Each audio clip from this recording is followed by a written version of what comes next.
everyone, I'm Amy, And I'm Audrea. and this is the right crowd, so grab a cup of coffee, Or a cup of tea. maybe a little something on the rocks, and let's get started. Indeed. Oh, this is great. That's all that was. Oh, It's a buffalo. I like it. And So it before we get started, Audrey is not at home. That's why it looks a little different. looks very different. And my tea is iced tea because I'm in Phoenix in the summertime. And Audrey doesn't do hot. Not preferred. So what are we discussing today? We are discussing John Truby's The Anatomy of Genres. Look at this book. It's a big one. I don't think Mr. And it's little print. has ever written a short book. I dare you, John. So dense. But it's good. Yes, super dense. It's good. Lots of stuff in there. And because of that, we're doing this one a little different. Do you want to explain how we're doing it? We did not read the entire book all the way through cover to cover.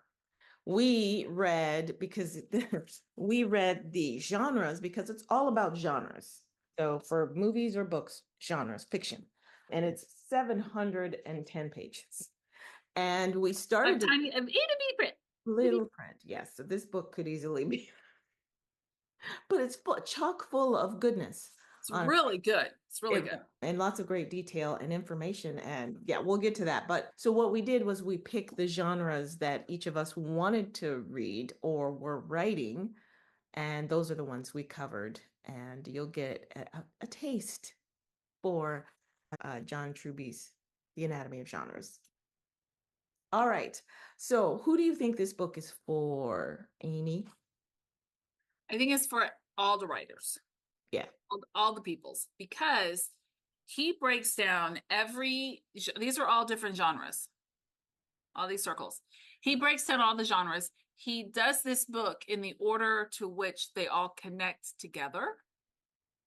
And he goes over what they are, how to write them, what they should include, like all the things. So even if you are already a writer in that genre, I still think this is a good book because of all the detail that he puts into each section for each genre. Yes.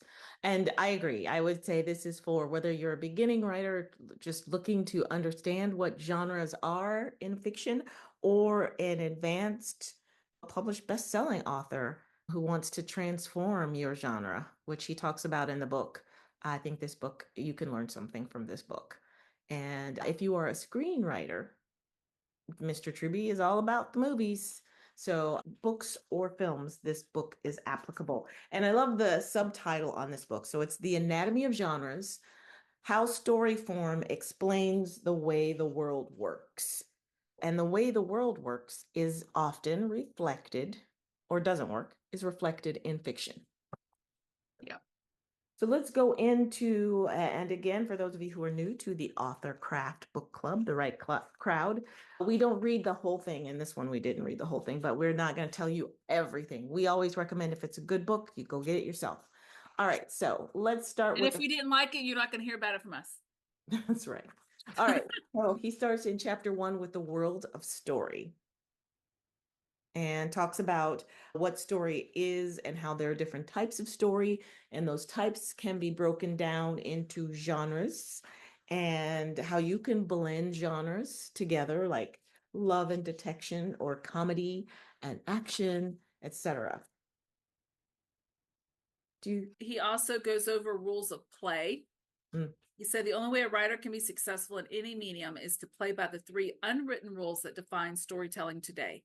And he tells you what those rules are and how they fall into and what to do with them. I'm not going to tell you what the rules are. He has a book. There's a book for that.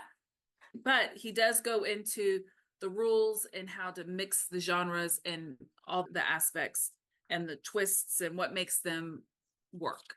Yes. And he also talks about transcending the genre. And so what he means by this is, or what I understood, is that if you want to break out of the mold and not have every action movie is always the same, it's the same beats, blah, blah, blah, then you want to transcend. And it's the books that transcend the genre, or movies that transcend their genre. It's not just a love story, it's not just a romantic comedy, but it transcends it, are the ones that are the most popular. Those are the breakout books or the blockbuster movies. And he talks about what makes those stories transcendent and how to do it. You hope. And he does. So we have discussed his book, The Anatomy of Story.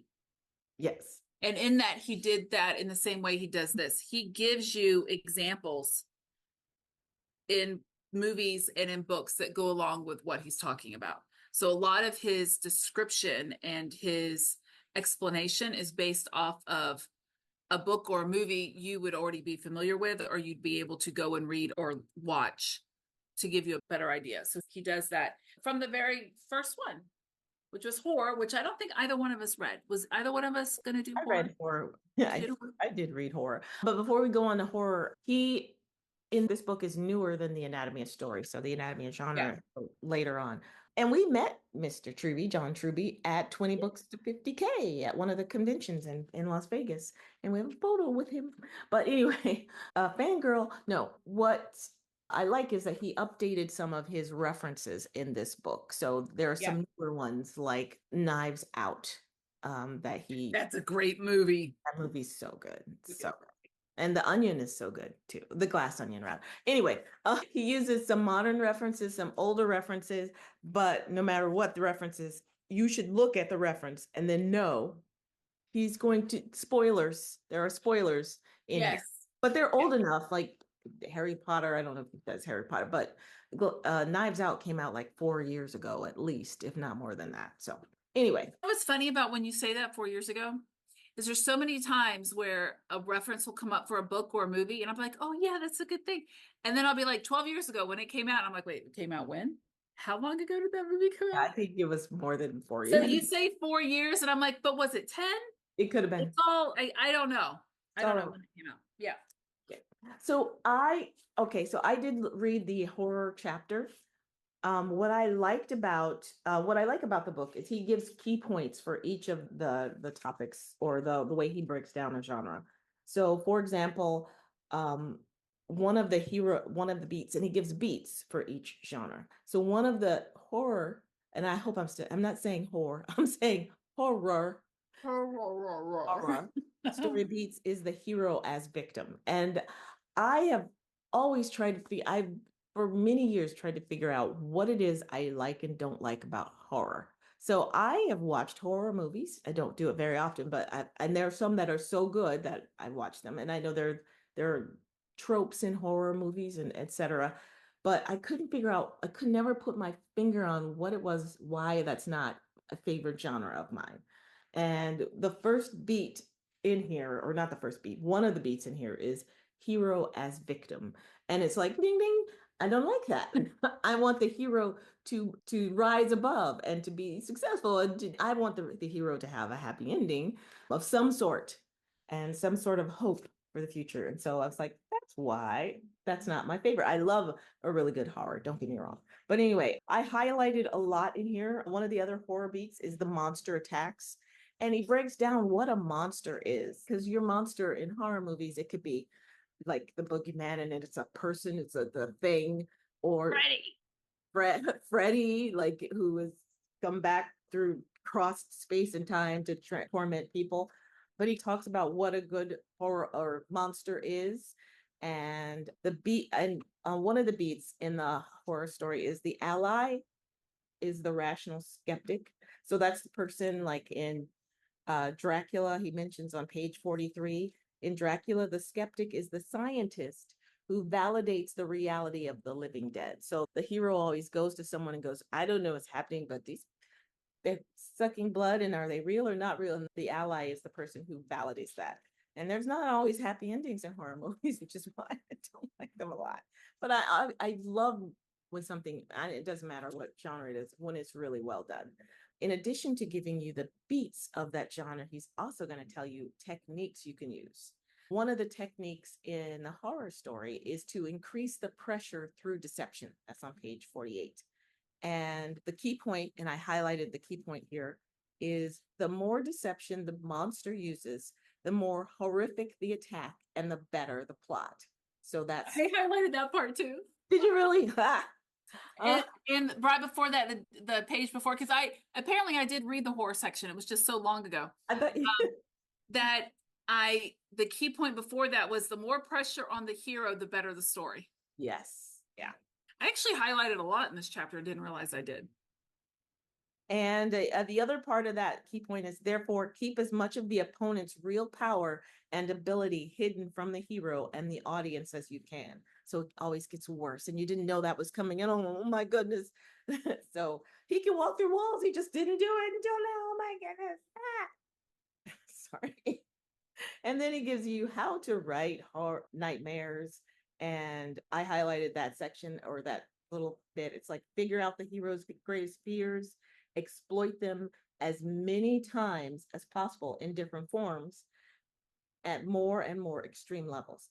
And you'll find as you read this book that some of those points or techniques may be similar, but just a little bit different in the different genres, which is great because that helps you to see how the genres are similar and how they can work together, or like a horror comedy, because in comedy, you figure out some of the weaknesses of your hero and you exploit them for laughs. And here you're doing it, you're exploiting the nightmares. But anyway, so that's a little bit about horror. Did you have any other ones that you highlighted that you wanted to talk about?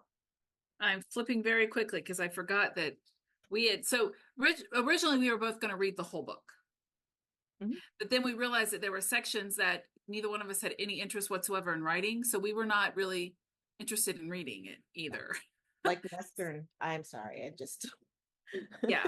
Yeah. So horror was one that I had actually read before we changed our mind of how we were doing it. So I'm looking real quick. Okay. As you go through that, so one of the stories he does in here is Alien. And I love science fiction. I do not like the movie Alien. And it was another one of those, when you see it, like it's years and years ago that Alien came out, the original with Ridley. I couldn't figure out why do I not like it. It's because it's not just an alien story, it's a horror story. You guys, did you guys know that Alien was a horror story, not just a science fiction story? So when I was younger, every Alien, Die Hard, and Lethal Weapon movie that came out, my dad would take me to watch it with him opening day. And when I was younger, I loved horror. And I read and watched Stephen King, Nightmare on Elm Street, all that, right? As an adult, I don't want to have anything to do with it. Stephen King, I can still read because it's Stephen King, but I don't want to watch Saw. I don't want to watch Halloween. I don't even still want to watch. I didn't watch it. I read it in the 8th grade, but I don't want to watch it. So I think our tastes change over time. Yes. So when I was younger, I was all about it. Now, like VC Andrews and The Children in the Attic, Flowers in the Attic. Oh my gosh. That book, I would stay up all night reading those. That was one of those that I would just read. Could not get enough of. Now I don't want to know. You arsenic? Yeah, no, you can keep it. I don't want to know. Give me puppy dogs and kitty cats and cookie recipes and I'm happy. Well, one of the great things I got out of reading, especially the horror section, and I probably will go back through and read Western, because if it does for me what horror did, then that could be a good thing for my husband, who likes horror or Western movies, and he would like me to watch them with him, but I will not watch Westerns. There's one Western, not one, I've watched many Westerns. I grew up watching Westerns. My grandparents liked Westerns, but it's the 210 to Yuma, and it was a remake. And oh, that was a good movie. that was a fabulous movie. It's a fantastic movie. And I don't like Westerns. And I know why. Actually, I had to figure it out because I was marrying a man who wanted to watch Westerns. Like, why don't I like this genre? There's some really well done ones. And I figured it out. But now if I read the book, the section in the book, I might have more insight, because when I read horror, I figured out, now I know the beats of horror and I know what they're going for and why things are happening. I think I can watch more horror now because it's, oh my gosh, that's well done. Like I can see that. Instead of watching it for entertainment value, you're watching it for research. No, or research, or just I don't know. I get as much entertainment out of knowing, seeing something well done as just And the good. opposite of that Yeah, is when you know what it's supposed to do and it doesn't do it. And then yeah, it's like, why did that? Why did they do that? That doesn't make sense. Why did that happen? So that would be the flip side for me, is that I wouldn't be able to enjoy it as much if it wasn't done well. yeah, yeah. All right. So that is a little bit about horror. Oh, another one I was going to say, did you watch Aliens versus Cowboys? Aliens and Cowboys? Yes, that's a good one. That's not horror though, is it? No, but it could be a Western. It is Western. I told my husband we got to go see that one because it's Western for you and And it's it's sci-fi. sci-fi for me. Yeah, He did that's not a big enjoy one. it, but I thought it was The adorable. Magnificent Seven was also good. That's a Western. Yes, that's a very good. I love spaghetti Westerns, and I'm gonna have to read this Western section.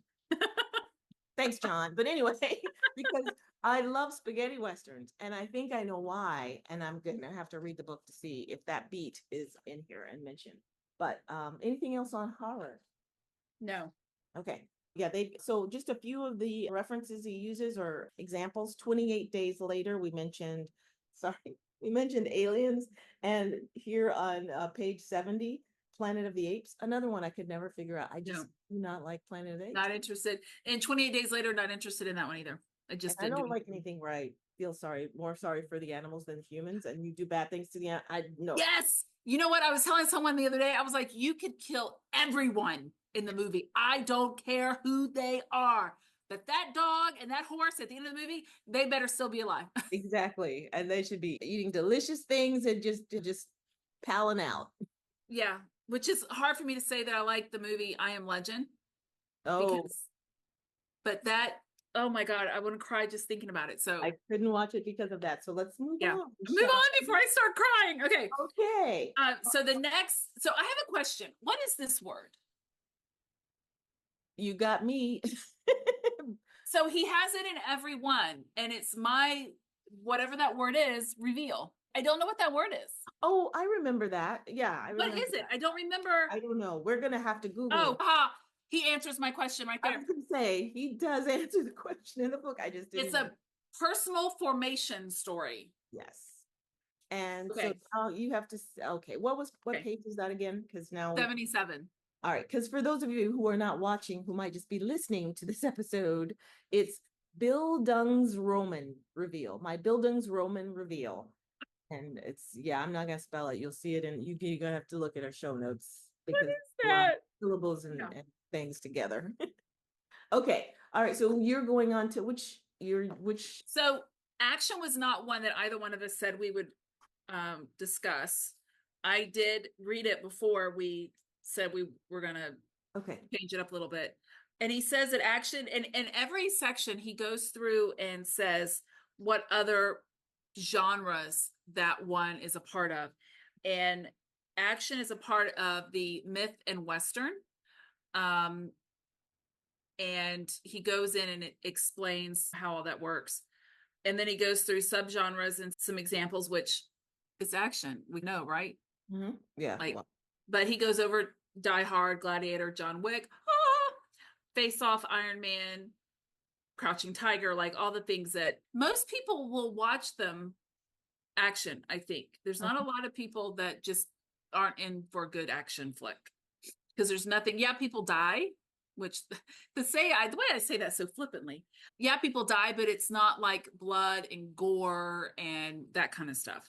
He does in each one go over your subgenres. He gives you your subgenres. mm-hmm. And then he tells you at the beginning of every chapter what he's going to discuss in that chapter for that. Goes over the story beats, the themes, and all of that stuff. He also gives you some diagrams about how the story works together. Yeah. And he calls them a 4-point opposition. And it's how they're opposing to each other, but they're still connected. And the examples he uses in action are some of the old favorites like Mad Max, Fury Road, Die Hard, Casino James Bond. James Bond, and then The Hunt for Red October. So I'm probably going to go back and read the action section as well, because I do like a good action story, movie, or book. Although I prefer action on the big screen rather than in a book, because if it's in a book, it's similar to Thriller, which we're going to get to, where I'm on the edge of my seat all the time and my heart's going, boom, are they going to make it? Oh my gosh. And I need to know that it's going to be over in an hour and 70 minutes. Everybody's going to be okay. I need to know that. But anyway, so the next one, like we said, there's 16 genres. And the next one, you did myth, right? So, No, I didn't do myth. oh, you didn't do myth. Okay. I did, let's see, what's the first one? Science fiction. So it goes to horror, action, myth, memoir, and coming of age. And then this is the latter, and then science fiction. I did science fiction. All right. So let's go to science fiction on page 239. I feel like I just was talking about a hymnal at church. We're going to sing Amazing Grace on page 72. Let me know when you get there, everyone. It felt like I was just doing that just then. But yeah, page 239 starts science fiction. The way he says it is that science fiction is science and art. And science fiction is a story that forms the story form that unites these two ways of thinking. It shows us that science versus story is a false distinction. Science is a story. And the way he says that is he breaks it down to E equals MC squared isn't just an equation, it's a true story. And then he explains what he means by all of that. Science fiction, he says, is concerned with how to create society and how to create a better society. Mm-hmm. It's a social engineering. It adds technology in. And it makes it so that the case for technology isn't a foreign entity, it's humanity extended. Let's see. Oh, here's a thing for you. Are you ready? He says, if you want to write a popular science fiction story, your best bet is to write it as a space Western. Really? Yeah. Interesting. Star Wars, Guardians of the Galaxy, The Mandalorian. Yeah. Planet of the Apes. Those are the examples that he gives. I got my husband to watch The Mandalorian because I told him it's a Western in space, honey. You'll love it. And he watched a few episodes with me, but he just, when things are not real, he just can't get with them. No, we can't shoot lasers from little things. Okay, fine. Use your imagination, broaden your horizon. Yeah, believe me. The examples that he gives, which is funny because I didn't think I was really a sci-fi person. I write it, but I write it because I'm married to someone who likes it. A lot of his examples of sci-fi, I'm like, oh, I read that, or oh, I watched that. Like Star Wars, of course. Mm-hmm. But then he's got Mad Max, I Am Legend, Planet of the Apes, The Truman Show, The Dark Tower, The Day the Earth Stood Still, Avatar, WALL-E, like all of these that I'm like, oh, I love those. So it might be that I like to watch it, but I don't like to read it. It might be one of those things where I would, like James Bond. I listen to James Bond, but I don't want to read James Bond. So maybe that's how I am for science fiction.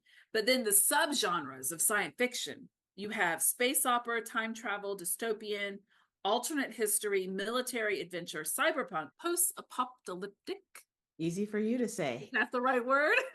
No, it's not. Post-apocalyptic. Thank you, that one. Steampunk, alien invasion, and hard science fiction. Yeah. I grew up reading hard science fiction.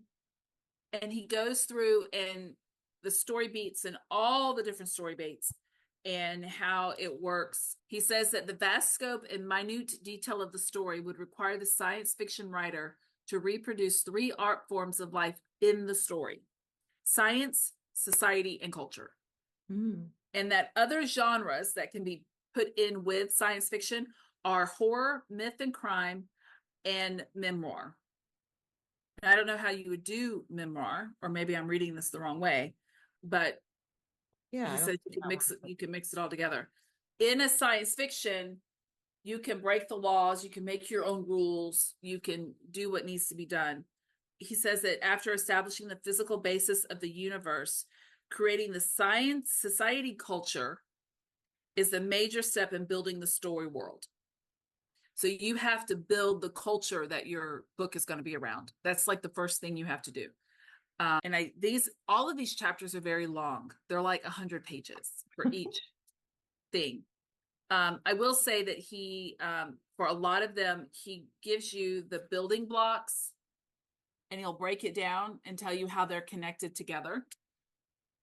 There are 4 pillars in science fiction. He tells you what they are and how they go together and how they're involved with each other and how they're also in conflict with each other. So they work together, but they're also in conflict. Mm-hmm. And he says that all societies evolve through the same basic stages as they go from birth to death.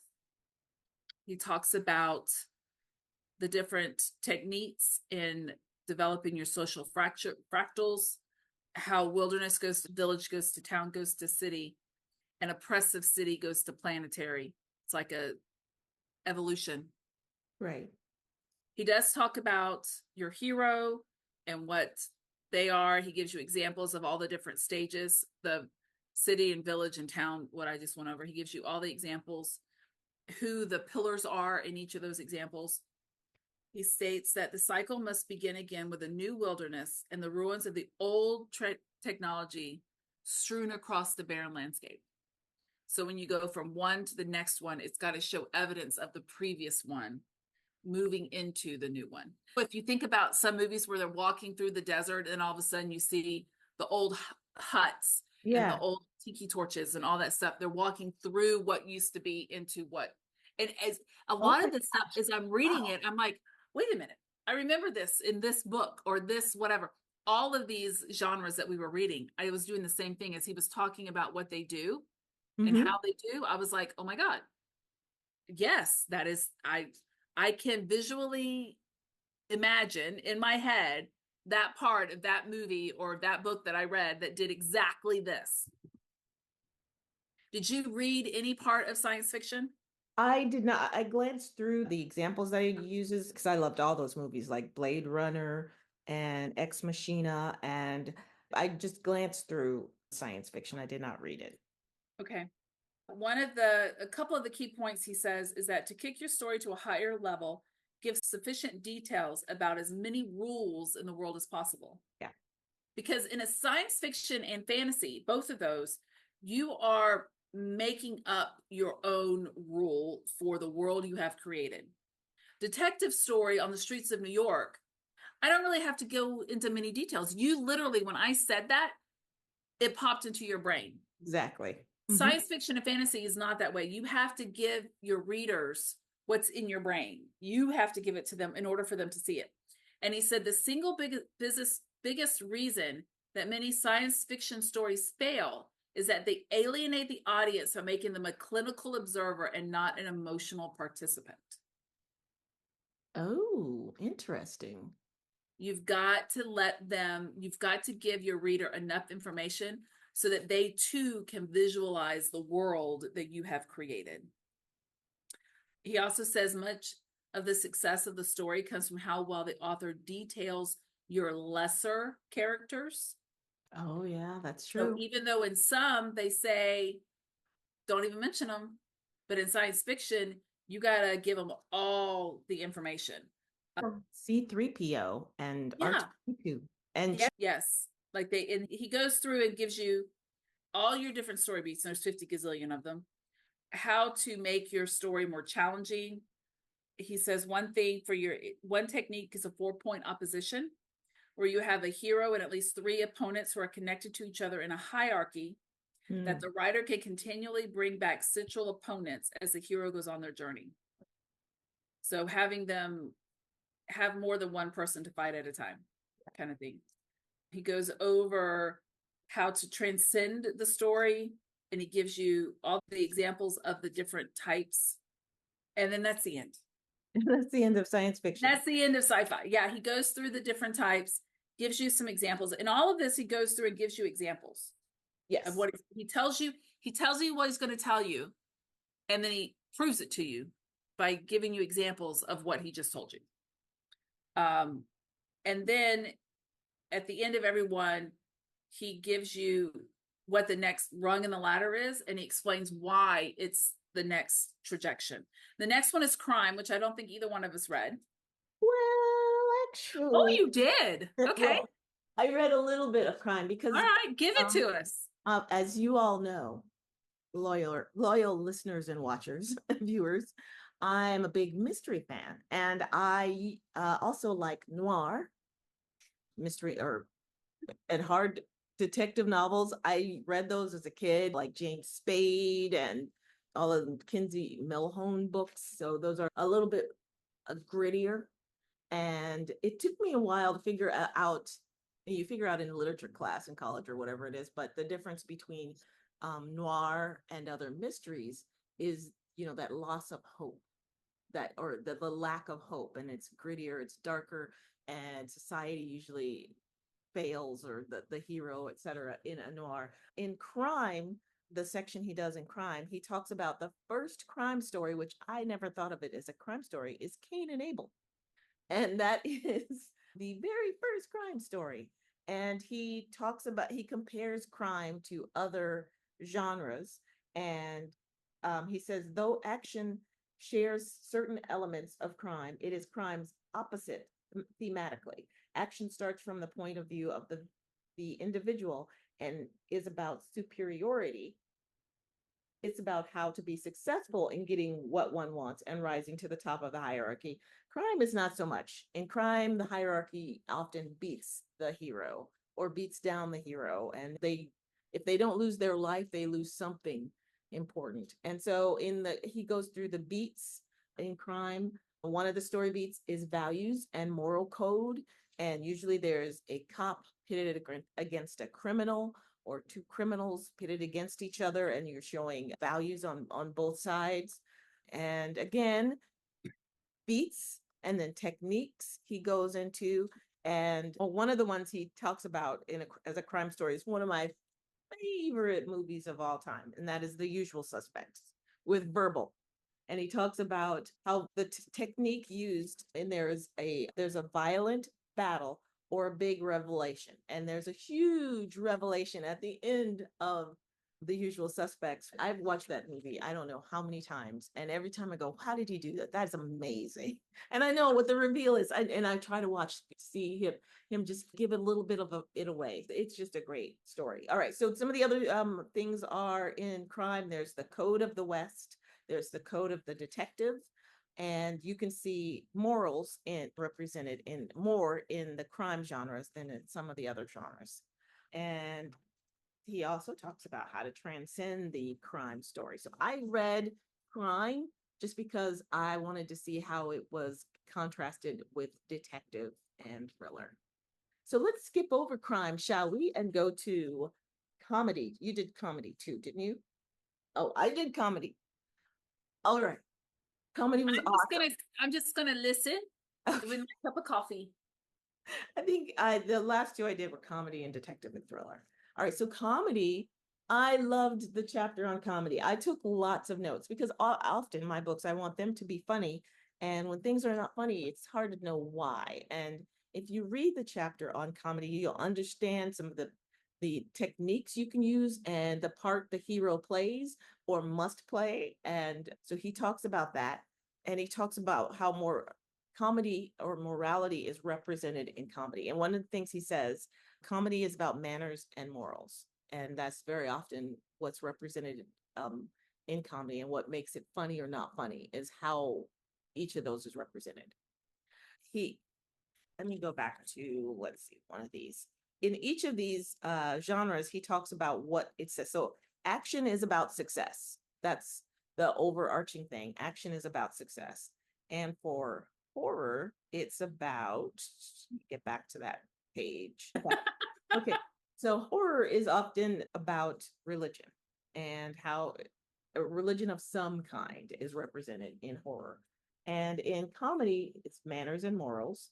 And we'll talk about the others as we get to those. So I don't have to keep flipping back through the book.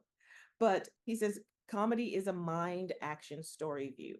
Along with myth, comedy may be the oldest recognizable story form because people have always loved to laugh. And the deeper theme of comedy is that of tolerance. So, how people tolerate the buffoon or how they overcome. And one of the key points he mentioned, this is on 359, is the comic view is that destroying false pillars leads to recreating society in a better form. So, if you think of, if you Happy Gilmore. Happy Gilmore, there are these false pillars that are set up, and Happy knocks them down just by being happy, just by being himself and triumphing over them. So thank you for that example. And some of the examples he uses Little Miss Sunshine, which is one of my favorite Oh my movies. God, that's such a good movie. Good movie. And he contrasts this genre, comedy, against myth, science fiction, and crime. And of course, he mentions things like Frasier, Curb Your Enthusiasm for TV, The Big Bang Theory, which is one of my favorites. And he talks about this comedy subgenres like romantic comedy, screwball comedy, parody, black comedy, satire, and buddy story, etc. In here, where he talks about the beats, there's always a weakness need, which creates a comic gap. So the hero is often in a weakness need comedy. He's going to be a bumbler who just never gets it right. And in these types of stories, the laughter comes from reducing the character, seeing it's like he calls it the comic drop, which I find fascinating. So as I was reading through this, and some of the examples of that are the nerd or the klutz, and you'll see Lucy Ricardo was a big bumbler in her classic I Love Lucy and other ones she did. And of course, Rick Moranis in Ghostbusters, he was the bumbler in that one, but he triumphed at the end. And then there was in Home Alone, one of the bad guys was a bumbler, and Tommy Boy was a triumphant bumbler. And so he talks about all of these characters, character web. You've got the bumbler, you've got the every man or every woman, the know-it-all, which is the dad in Little Miss Sunshine. Or you've got Dr. Frankenstein and Young Frankenstein, he was the know-it-all. And you've got the other type you've got is show business type, princess, aristocrat, and so forth. He does talk about, which I wanted to mention, the traveling angel, which you'll find not just in comedy, but you'll find them in science fiction, you'll find them in mystery and detective stories. Fantasy. Fantasy too. Yes, indeed. Literally, that chapter starts with, Oh, Mary Poppins, a traveling yeah. angel. Yes. All right. So there's so many really good examples in here, but one of the techniques he mentions is, and I highlighted this one, the dangerous desire. Early in the story, give your hero a single overall goal that leads her or him progressively into deeper trouble. And that trouble is all her fault or his fault. It provides a spine for the story because of this dangerous desire, and it creates comedy and it creates laughs over the whole story. One example where there's the dangerous desire is The Hangover, which is also, it's a detective comedy because they have to find the groom. So the dangerous desire there is the guy getting married and they have to find the groom. And then Four Weddings and a Funeral, which is a romantic comedy. And the dangerous desire is to win the lover, Carrie, in that one. It's been a while since I've seen that one. He also mentions, I want to talk about this, the 4-point structure in comedy. Because, and if you guys saw our episode that we did on the anatomy of story, he mentions the 4-point structure and how it can be the spine of a good story in that as well. So if you guys didn't see it, go back to our old episodes and watch.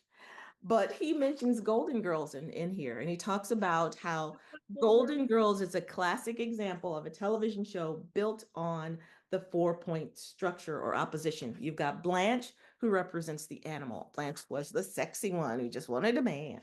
And then you've got Rose, sweet Rose, who was the child, the innocent, sweet one. And then Dorothy represents a machine. She always gets it right. She knows the facts. And then Sophia was also another type of machine, but she could go back and forth sometimes. And he talks about in Friends, it was 6 points, but some of them played the same roles. Phoebe was a child or dummy, and Joey was also a child or dummy. So they both they played different parts. So I highlighted so much in comedy. He really did a great job breaking down comedy. Some of the examples he used for movies is Groundhog Day and how that's a philosophical comedy. So he said about the Groundhog Day, there's Nietzsche's idea of eternal recurrence. So you keep going back until you get it right. That's what happens in Ground. Did you not see Groundhog Day? I did, but I couldn't imagine having to do that in real life. Yeah, it was terrible, but it was such a good movie. All right, I'm not going to go too much deeper into comedy, but it's really great. And he breaks down how to write a good comedy, of course, talks about the black comedy, or dark comedy and satire and how those are done. And yeah, I really enjoyed that chapter. Let's go on to the next one. Okay. So now I'm going to finish up with comedy and let's skip over to detective and thriller, which we both read and talk about. And I have lots of tabbies in that one. So let's go there. Oh my gosh, my 2 pages are stuck together. The one that connects fantasy with detective, I can't, they don't want to come apart. Oh my gosh. Give me a moment. There we go, a little lick of the finger and it works. Okay. I was like, you're going to have to do the first 2 pages without me. Okay.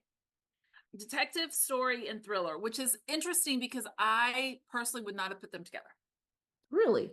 I did not see them as one. And I like that he's put them together and that he's connected them to horror. Yes. And he contrasted them very well. I liked it. Yep. Yep. And he does this the same as he does all the other ones. He goes through all of the points and all of the things. Yes. I like one of the things he said at the very beginning. He said, detective story is based on flipping one of the 7 basic story structure steps. It hides the opponent until the end. Yes. And the way he connects that with horror is that in horror, you're still solving something, but in the beginning of horror, you know who the bad guy is. And in detective story, you find out at the end. So you're running from the bad guy in the horror story and you're running to the bad guy in the detective story. That's true. And I like it. I like it. I might have to do more horror. So he gives some of the examples that he gives in detective is he's got the series like Dublin Murder Squad, the Alphabet Mysteries, like A is for Alibi by Sue Grafton. And then, of course, your classics like The Hound of the Baskervilles, all of the Sherlock Holmes is your classic detective. And then some of the Woman in White. These are Christie with The Murder of Roger Ackroyd, which is a really good one. And then Inspector Margaret. And in television, there's The Wire, The Dresden Files, so many old classic NYPD Blue, Ironside, etc. And then for thrillers, the examples he gives is The Silence of the Lambs, really classic, Basic Instinct. See, The Sixth Sense, I never thought of that as a thriller. And I read this, I'm like, is that a thriller? Really? I thought it might be horror or I don't know, but yeah. Anyway. I can see it as a thriller. Okay. All right. So then he talks about the beats, and I highlighted most of this and tabbed most of it. So where do you want to start? Everything's highlighted. That's just a wonderful big highlight is in this section. Again, he does a really great job with all of these genres, but the genres that personally I'm currently writing mystery, so I spent more time highlighting this one. Oh, that's what I did wrong. So an example would be his suggestion is you start with the opponent's plan and what he does to commit the murder and cover it up and mislead the detective. And then you work backwards from there, matching that all up. I'm like, if I had started with that, that would have made all this stuff easier, wouldn't it? Jeez. Yeah, he specifically says the key to the mystery is not what the opponent did, but how he disguises it. And Yes. the killer doesn't just hide something, he sends the detective in the wrong direction. Wrong direction, yes. Yes. The writer must create clues that support at least 2 answers, the killer and at least one other. And Make the other killer's plan ingenious. yes, it has to be genius. And one of the other things he says is for a key point is that they're not just the detective is not just trying to find out who done it, and the opponent, or it's not just trying to cover up a mystery, but they're fighting for which version of the story will be accepted in the world.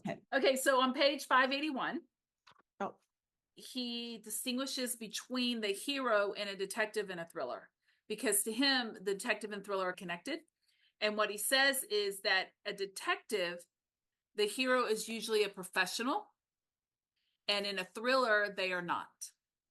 See, and that's the only place I disagreed with him, because for me, most of the detective stories or mysteries I read, they are not a professional and they go into it as an amateur to solve the crime. But I did see his point in most of the thrillers. See, there's so many amateurs in thrillers too. Amateurs in thrillers, and then there's professionals like in Mission Impossible. Those are no, those are action movies. That's probably why I'm getting action movies mixed up with thrillers. We need to make a chart. Yes. Okay. Oh, before we move back onto that, on 579, where we were talking about the opponent's plan determines the investigation, his examples are Knives Out for a detective story, and how Ransom, spoilers, discovers his grandfather is going to cut him out of the will, and then he puts together a detailed, ingenious plan to murder his grandfather and blame someone else. Whereas in a thriller, the thriller he mentions is Gone Girl, one of my favorite books the husband has to figure out what happened to his wife, and what happened to his wife is actually an ingenious plan to put him in harm's way. And that changes the whole slant of the story. So those were two great examples that he used. Yeah. All right. Yeah. He does go through one of the beats he talks about is detective ghosts, where you see the one where the detective has some inner turmoil that he's fighting the whole time. He makes that part of it. A technique for that is that your weakness matches the crime. Give the hero a ghost and a weakness that in some way matches the opponent's crime, but is less serious. Yeah. So that to string us along. Loved his examples of that, where Yeah. like referenced it for thriller, it was Silence of the Lamb, but how when they solve whatever it is, thriller or detective, they almost healed whatever that weakness or wound is for themselves. And that was very interesting. He goes through different examples. He gives you a list, which I thought was interesting, of the archetype of the detective hero and her strengths and weaknesses. It gives you a whole list of what those look like. His examples are fabulous of the characters that he gives examples of. Monk and Dexter. I'm trying to see if there's any others that are like, obviously Nancy Drew and Sherlock Holmes, but like Brenda Johnson from The Closer. Oh, I love that show. I love that show. And then on page 586, they talk about how detective stories are often in first person, and just wanted to know, in a lot of the ones that I read, the mysteries I read, they're first person, or they can be a close third, or that's also, I put it on my tab here, a limited third. So you might see, it might be written from the third person, like Amy did this and she scoped around with a magnifying glass and then she thought, and you hear Amy's thoughts, and she tries to figure out who did it and why. But although you might see other characters like, and then Andy walked through, you'll never hear Andy's thoughts. You will only ever hear Amy's, because it's a close third. Everybody's talked about in third person, but only Amy's thoughts are revealed. And that works for mysteries as well. Yeah. Trying to see if there's anything else major that I thought. Okay. Do what? Which page are you on? 590. Okay. I did like how he did visuals of certain kinds of detective stories or thriller plots, and he references the spiral, how you spiral down, get closer and closer to a point. Is an interesting way to look at it. And I remember some really old TV shows, because I watched black and white TV shows, that had a spiral on the TV show that was part of the opening thing, and then you get closer and closer. And even I think old James Bond used to do something like that. And he talks about Russian dolls, how you take one and there's one inside. So it's a mystery within a mystery within. So I liked his illustration of that. And what goes with that is like the thriller hero's desire should get her into progressively deeper trouble. Yeah. And I can think of movies and books that I read where I'm going, why? You're smarter than that. But yeah, it makes sense. That goes back to that old writer advice, is put your hero up a tree and then set the tree on fire. Just keep I them hadn't in. heard that and I like it. One of the techniques they mention on page 599, I put tabs in here because this is like my You wrote a book in there. I did. It's a full on. That is my murderer. And I wrote down because it made me think. It's like, what is she doing to attack the hero, or he doing to attack the hero? Trying to be coy. But anyway, one of the techniques that he mentions on 5899 is that classic. It's the investigation. It's the part that works in both the thriller and the detective. They have to figure it out. So there are points they have to do the investigation, like the observation, they have to find the clues, they have to have reveals. And one of the techniques he mentions is to determine what your reveals are going to be up front. And if you're a pantser, that's going to be hard for you, but you can always just write that story out and then you go back in and you figure out what your reveals are. And you just make sure you've mapped the clues accordingly so that you're not cheating. Anything else from you that you want to point out? I like that he points out that the hero must continue to take investigative action while fending off attack. Yes. Yes. And that a clue is partial knowledge of the truth, which means it's also vague and may lead the detective in the wrong direction. I like the way he phrased that because yeah, a partial truth or partial solution for a clue. He talks about red herrings and questioning things, and like he's got so much information in here. There's a lot. If you are thinking about writing any of these genres, and if you're a writer, you probably are. Any one of these between love story, horror, fantasy, etc. I'm sorry, I'm covering my mouth. Probably I can't hear me. can't hear you when you cover your mouth, Audrea. Thinking about writing any of these genres, this is going to be a great reference book for you. And it's not just a couple of pages on each genre, as Amy said, it's a lot. 60 to 100 on each one. Yeah, a lot. This is a great book for anybody writing fiction. Yep. Anything else on the anatomy of genres for you, Amy? I think the only other thing I want to point out is at the very end, page 704. He says, the religion of story doesn't divide people by beliefs. It brings us together as a guide for how to live successfully in the limited time we have on Earth. The crucial strategy in writing today is advanced theme expressed through complex plot. Genres are the vehicle for doing that. Wow. Yeah, that's a good one. That is a good one. And that's a great place to end this episode. So thank you for tuning in. If you did not see our episode on the anatomy of story, go back and find that. Also, like and subscribe so you can see what we're reading next time. And in the next few weeks, we're going to say what we're going to be reading for next year. And if you are a subscriber to our newsletter, which is on Substack, you'll get that information early and you can go out and buy your books and join us in the Writer Book Club. That is the Right Crowd. That's all. Bye. Bye.